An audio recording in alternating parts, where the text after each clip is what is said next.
Good morning friends. आज मैं फिर से आपके सामने हाजिर हूँ लेकर एक sum for finding the natural frequency of mass and spring systems with two pulleys. Okay, अब ये क्वेश्चन अगेन स्टार्ट करने से पहले अगर आपने चैनल को सब्सक्राइब ना किया हो तो सब्सक्राइब करके लाइक बटन दबा दीजिएगा। Starting with the sum which goes as first the natural frequency of the system shown in figure. ये फिगर दी रखी है, इसकी हमें क्या ढूंढनी है? नेचुरल फ्रीक्वेंसी ढूंढनी है। दैट मीन्स एफ एन ढूंढना है। Okay, neglect the mass of the pulley and assume the cord is inextensible. Okay, ये चीज क्वेश्चन में स्पेसिफाई कर रखी है कि हमें मास जो पुले का है उसे नेग्लेक्ट करना है और उनके जो कॉर्ड हैं उन कॉर्ड को इनएक्सटेंसिबल बताना है। दैट मीन्स वो एलोंगेट नहीं हो सकते, जितने हैं उतने ही रहेंगे। ओके, इसका सॉल्यूशन करने से पहले हमारे पास जो ये फिगर है, इस फिगर का हम ठीक से एनालिसिस करें तो यहाँ पे दोनों पुले के पास अपनी अलग अलग स्प्रिंग जॉइंट है जो ऊपर और नीचे दोनों साइड एक फिक्स्ड वॉल से कनेक्टेड है। तो इसके लिए जो बेसिक डायमेंशंस रहेंगे उनके नाम मैंने यहाँ पे दी रखे हैं, जो क्या है कि tension in cord is shown by capital T, displacement of mass, this mass will be shown by X, जो हमें ढूंढना पड़ेगा फॉर ओमेगा एन, जिससे हमारी नेचुरल फ्रीक्वेंसी मिलेगी। ओके, इसके अलावा पुले 1 एंड स्प्रिंग 1 के लिए जो डिफ्लेक्शन आएगा, ये पुले के लिए जो स्प्रिंग के साथ डिफ्लेक्शन आएगा उसे हम क्या कहेंगे? x1 कहेंगे। और ये पुले 2 के लिए जो स्प्रिंग के साथ डिफ्लेक्शन आएगा उसे हम x2 कहेंगे। ओके, अब अगर हमारा पुले 2 ये वाला पुले फिक्स्ड है तो ये पुले 1 में जो डिस्प्लेसमेंट आएगा वही सिर्फ एनालिसिस में लेंगे। तो जब पुले 2 फिक्स होता है तब पुले 1 का डिस्प्लेसमेंट वो किससे मेजर करते हैं? x से।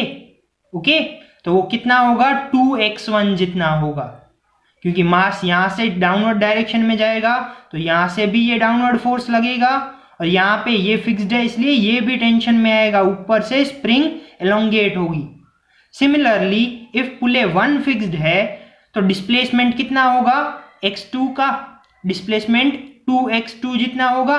ओके, बट हमें ऐसी कोई कंडीशन नहीं दी गई जिसमें दोनों में से कोई भी पुले फिक्स की गई हो। तो हमारा जो डिफ्लेक्शन होगा वो दोनों पुले का सबमिशन होगा। तो हमारा displacement x will be equal to 2x1 plus 2x2, जिसमें से मैं अगर 2 कॉमन निकाल दूं तो 2 बाहर निकल जाएगा और ब्रैकेट में x1 प्लस x2, ये हमारा मेन डिस्प्लेसमेंट का फॉर्मूला हो जाएगा। तो मैंने इसे अपना एक इक्वेशन 1 नाम दे दिया है। ये बेसिक एनालिसिस है हमारे फिगर का, ये समझ में आ गया तो बाकी नेचुरल फ्रीक्वेंसी हम खुद ब खुद डिराइव कर सकेंगे। तो फ्रेंड्स, हमने देखा कि टोटल डिफ्लेक्शन x हमें निकालना है, बट वो x कैसे निकलेगा? तो दोनों पुलेस के इंडिविजुअल डिस्प्लेसमेंट की मदद से। तो मैंने यहाँ पे दोनों पुले का individual displacement x1 and x2 कितना होगा वो फाइंड किया है। जब पुली 1 का एनालिसिस करें तो पुली 1 में हमें दोनों साइड नीचे की ओर टेंशन मिलेगा और ऊपर की ओर जो स्प्रिंग लगी हुई है वो स्प्रिंग की मदद से हमें एक कोएफिशिएंट K1 x1 के साथ मिलेगा अपवर्ड फोर्स में। सिमिलरली पुले 2 की बात करें तो पुले 2 में टेंशन फोर्स ऊपर है और स्प्रिंग नीचे है, इसलिए दोनों टेंशन फोर्स ऊपर की ओर और डाउनवर्ड डायरेक्शन में सेकेंड स्प्रिंग का स्टिफनेस कोएफिशिएंट और उसके डिस्प्लेसमेंट x2 के साथ। तो इनका जब हम वर्टिकल फोर्स का एनालिसिस करें तो हमें क्या मिलता है कि ऊपर के साइड एक फोर्स है K1 x1 और नीचे के साइड 2t है। तो K1 x1 minus 2t equals to 0।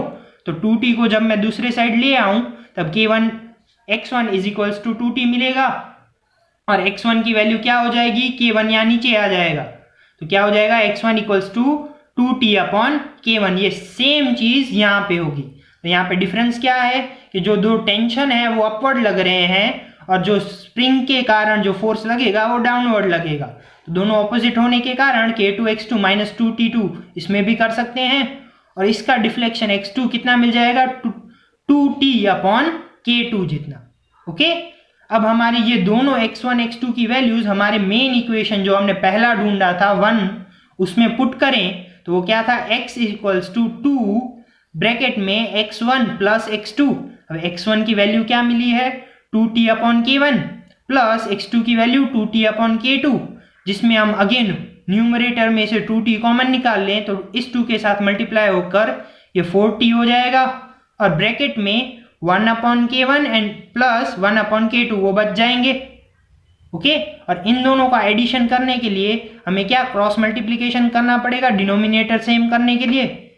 ये यहाँ पे मल्टीप्लाई होगा, ये यहाँ पे मल्टीप्लाई होगा और डिनोमिनेटर में दोनों एक दूसरे के साथ मल्टीप्लाई हो जाएंगे, जो अल्टीमेटली क्या फॉर्म करेगा 4t इंटू न्यूमरेटर में ये यहाँ पे मल्टीप्लाई हुआ सो k2, ये यहाँ पे मल्टीप्लाई हुआ सो बीच में प्लस k1 और डिनोमिनेटर में दोनों एक दूसरे के साथ मल्टीप्लाई हो गए।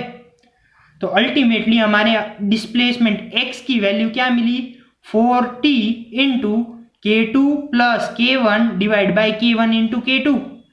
ओके, बट हमें जनरली पुले वाली सिस्टम के लिए डिस्प्लेसमेंट नहीं ढूंढना होता है, टेंशन t ढूंढना होता है।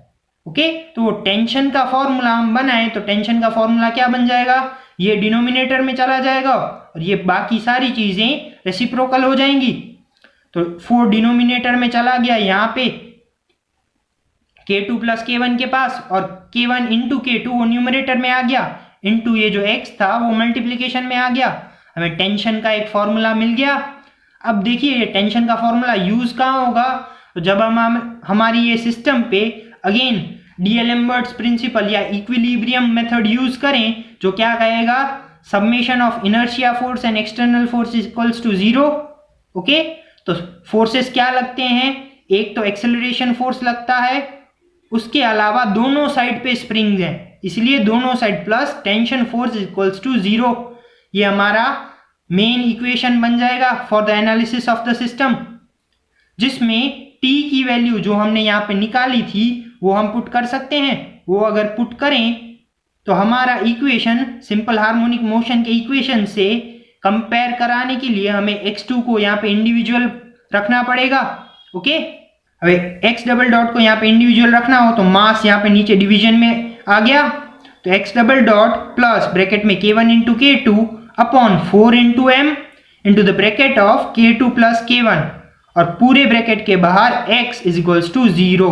ये हमारा सिंपल हार्मोनिक मोशन जैसा इक्वेशन बन गया, जिसमें x के साथ जो टर्म रहती है वो क्या होती है ओमेगा n का स्क्वायर।